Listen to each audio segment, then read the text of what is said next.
everyone! Whoa! Look at this amazing red fire truck! This beautiful vehicle has everything that a fire truck should have. Lights, a siren,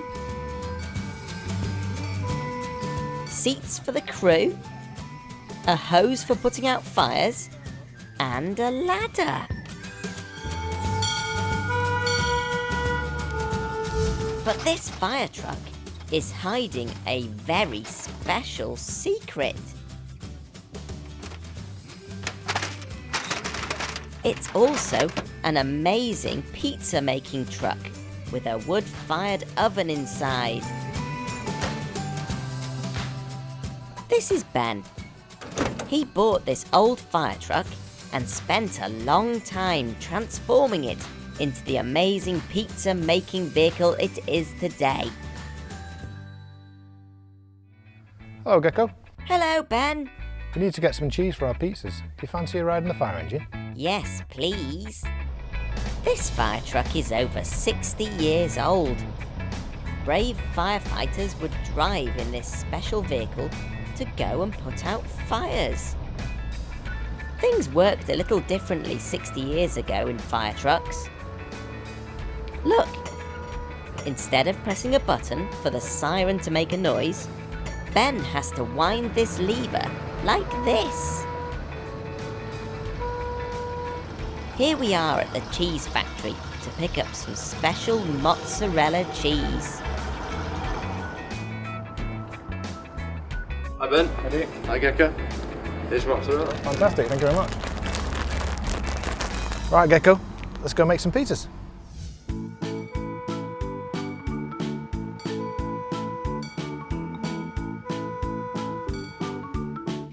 There's lots of things that go into making the perfect pizza, but one of them is heat.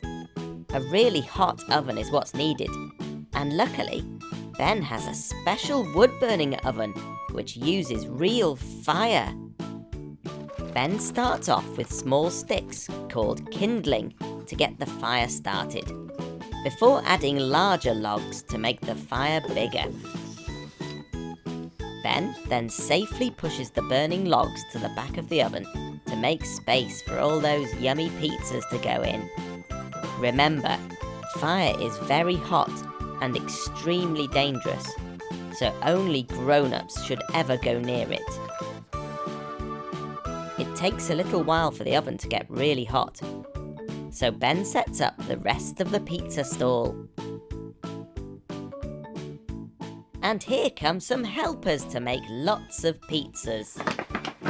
Hi, Gecko! Hello everyone, let's get pizza making. Pizzas were invented in Italy, and to make pizza dough, all you need is flour, water, yeast, and salt. Ben's already got some dough that he made last night, and now he's busy stretching and shaping it into pizza bases. Once the pizza base is nice and thin, Ben adds some tasty red tomato sauce and the special mozzarella cheese. Then you can put whatever topping you like on your pizza. Yum!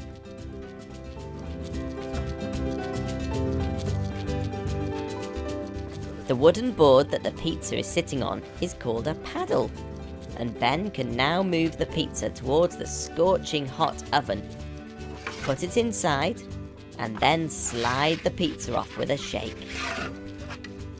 The pizza sits right on the floor of the oven where it's super hot, over 300 degrees to be precise. Luckily, you don't have to wait long for this yummy pizza to be ready, as it only takes a minute.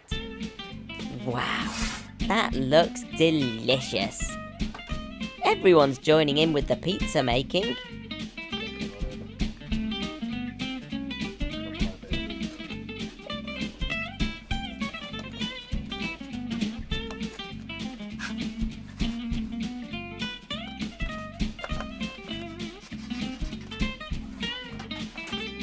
Great job, guys. Everyone's doing such an amazing job of making and eating pizzas. It's making me hungry. Hey Gecko, we made a special pizza just for you. Oh, thank you very much. This pizza's absolutely delicious. I'm really full now, but what an amazing day we've had. Thanks very much to Ben for showing us around his wood-fired pizza engine. And thanks to all you helpers. I'll see you again soon. Bye!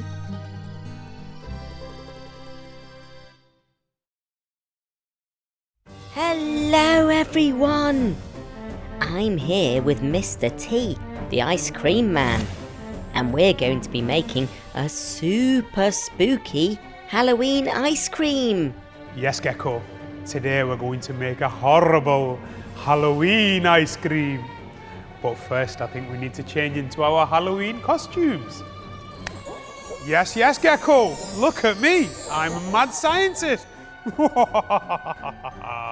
And I am a scary vampire. I hope there's no garlic in the ice cream. What's next, Mr. T? We're gonna make ice cream in a witch's cauldron today. We're filling the cauldron up with ice cream, Gecko, and then we're gonna put lots of ghoulish sweeties on there. Wowzers!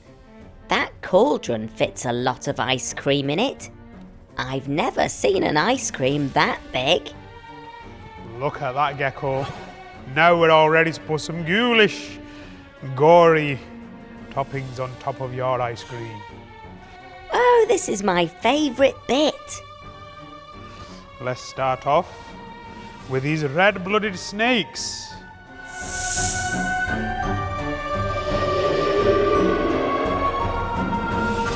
They're going to be absolutely horrible. Horrible, I say. There we have the eyes of a newt picked this morning. Ooh, these sweeties are creepy. And we have the heart of a frog. And the teeth of a vampire. Oh dear. That doesn't sound good for me. Now we have some spooky chocolate crumbles. And then on top of this, we put some powdered vampire's blood. And some lovely, lovely, horrible snakes.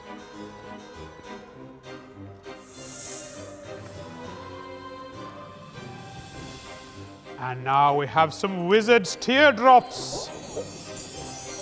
Yes. Now we're done with the sweeties. I think we should add some tasty sauce. Now that looks to me like gooey werewolf's blood.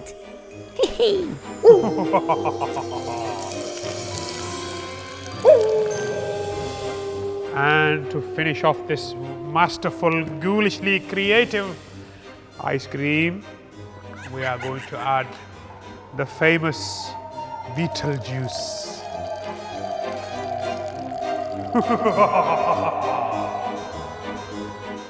And there we have it, Mr. T's ghoulishly gory Halloween ice cream. And we all scream for ice cream. Thanks very much to Mr. T for his amazing Halloween ice cream creation. And thank you for watching. We'll see you again soon. Happy Halloween! Halloween! Bye! Hello everyone! I'm here at Claremont Farm today to learn all about tractors. Tractors are the most important vehicle on the farm. They help farmers like Andy and his family do really big jobs, like planting a whole field of potatoes. Let's get out on the road. Oh dear, I think I'm on the wrong tractor. Andy? Ah, here's Andy now, with a much newer blue tractor. Andy, can you show us round your beautiful tractor, please? Okay, the front of the tractor. These are the heavy weights. So if we're picking up machinery at the back, we don't want the tractor to flip up. So these keep it all straight and on the ground. These are our lights. Sometimes we have to work at night and we need as much light as possible. So not only do we have the headlights, but we have spotlights at the top as well. This is the exhaust pipe. We don't want the exhaust at the back with all the machinery, so we keep it up front here, and it's high so we're not breathing in the fumes.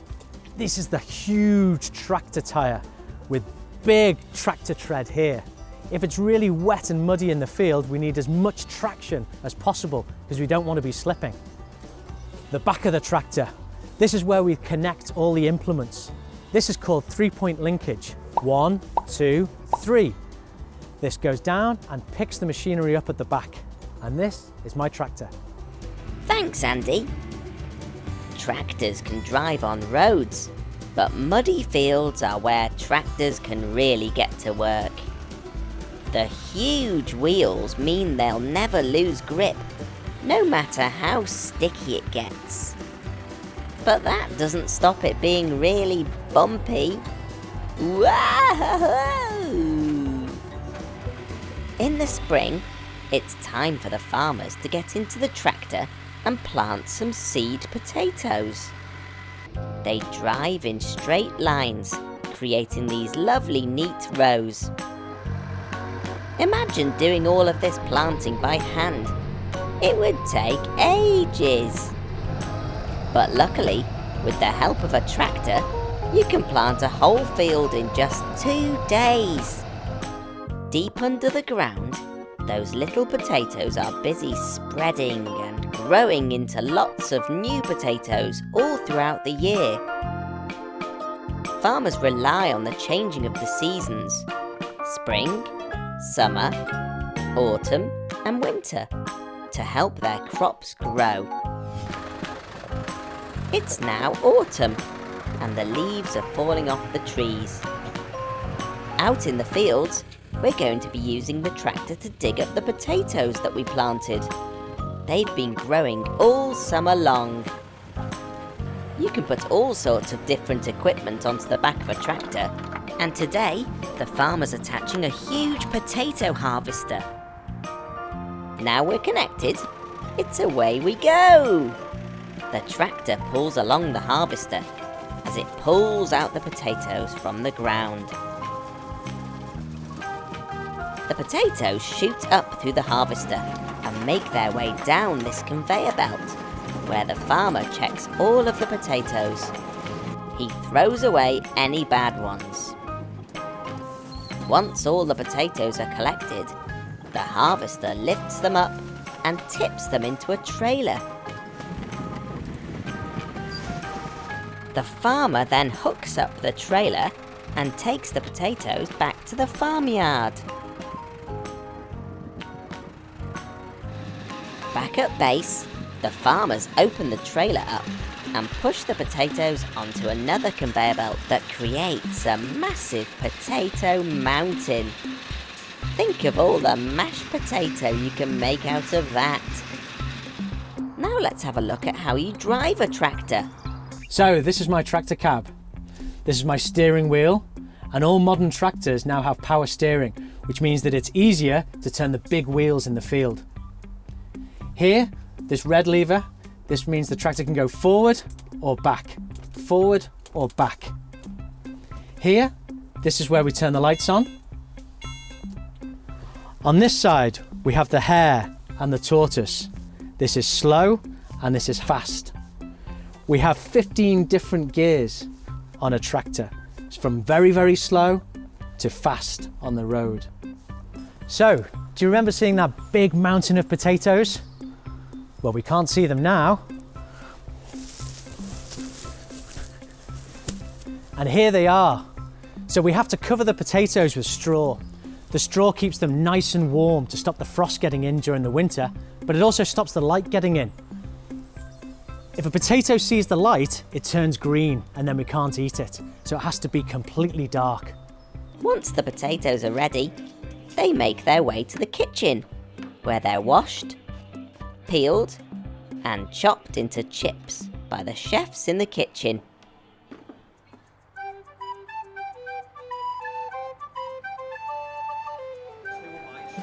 Look at that! Fresh potatoes straight from the field and onto the plate. Yum! I've loved learning all about the different jobs that a tractor can do on the farm. Without these amazing vehicles, farmers wouldn't be able to grow all of those tasty vegetables that end up on your plate. Thanks very much to Andy and everyone at Claremont Farm for teaching us all about their tractors. We'll see you again soon. Bye! Hello everyone, Gecko here. I'm at Walk Mill in Cheshire to learn all about combine harvesters. Combine harvesters are one of the most important vehicles used on farms. Loads of the food we eat comes from plants that are grown in fields. All of this wheat needs to be harvested, so it's a good job we've got this incredible combine harvester. This combine harvester is called Daisy. She's got lots of neat parts that make her so useful on the farm. Let's take a look. Just look at these massive caterpillar tracks. They're designed to move the combine harvester through the field, even when the ground is very wet and muddy. They're like welly boots for wheels. The front of the combine harvester is made up of different parts which pull the wheat inside. Very sharp blades called teeth act like scissors and cut the wheat at the bottom. I wonder why they're called teeth. Do you eat your food like that? When the vehicle is full to the brim with wheat, a tractor with a trailer on the back drives next to the combine. The grain is carried up from the tank and fired out of a side pipe into the trailer. This is Ben, and he's a farmer. His job is to drive and operate the combine harvester. And driving the tractor is Heather. She's also a farmer. And look, there's her sheepdog, Gary. Hey, here boy. Ben and Heather use their radios to talk to each other to make sure the vehicles are in the right place so the trailer can catch all of the falling grain. Look at them all working together. Teamwork makes the dream work. Hi Heather. Can you please tell us a bit more about the different parts of the wheat? So this is the plant that we've been harvesting. As you can see, it grows in the soil at the bottom. Then we have the straw, which we use to bed animals down. And at the top we have the head of the plant, which has the grain in it. We use the grain to make bread and cakes and biscuits. Because combine harvesters are so wide and bulky, they're too big to travel on most roads, especially the small country roads around these fields. To get from one field to another, Ben and his team need to take the front off the combine and put it on a trailer.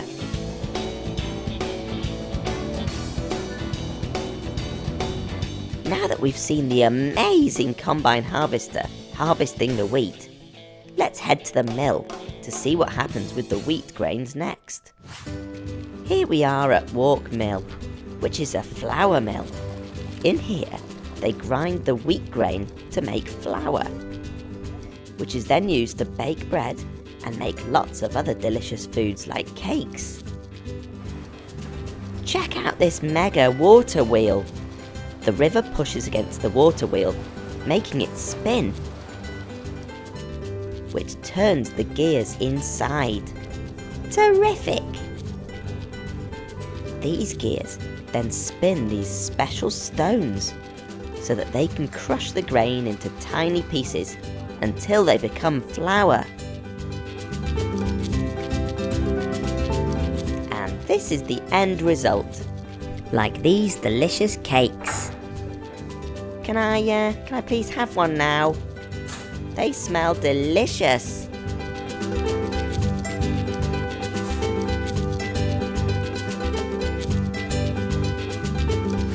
Thanks to Heather, Ben and everyone at Walk Mill for showing us their incredible combine harvester.